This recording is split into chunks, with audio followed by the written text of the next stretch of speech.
আজকে ছিল সরস্বতী পুজো। আমি সকাল 7টার সময় উঠে সকাল সকাল ঠান্ডার মধ্যে স্নান করে রেডি হয়ে গিয়েছি। পুজোর জোগাড়ে আমি একটু হেল্প করে দিচ্ছিলাম। ঠাকুরমশাইয়ের 7:30টাতে আসার কথা ছিল। ঠাকুরমশাই একদম ঠিক টাইমে 7:30টার মধ্যেই পৌঁছে গিয়েছিলেন। যে বইগুলো আমার কঠিন লাগে সেই বইগুলোকে আমি ঠাকুরের কাছে জমা দিয়ে দিলাম।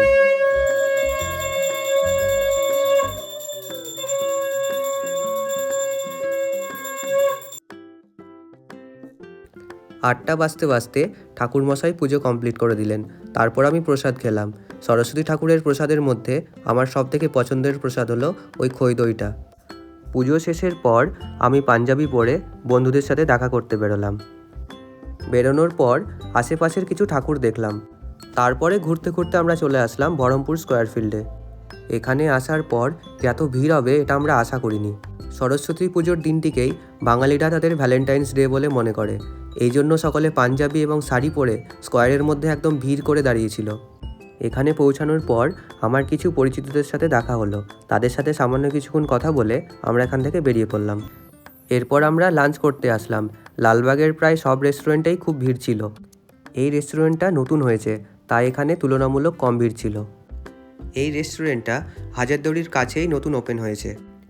আমি তো ফুডি, তাই নিউ নিউ রেস্টুরেন্ট ট্রাই করতে আমার বেশ ভালোই লাগে।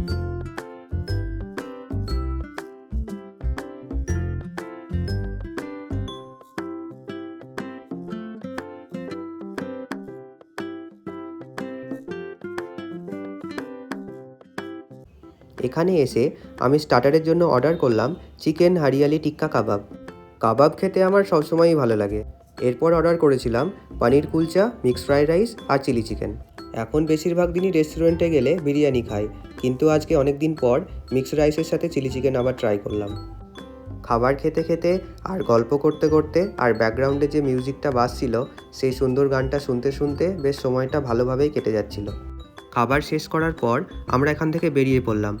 আজকে সরস্বতী পুজোর দুপুরটা আমার বেশ ভালোই কাটলো।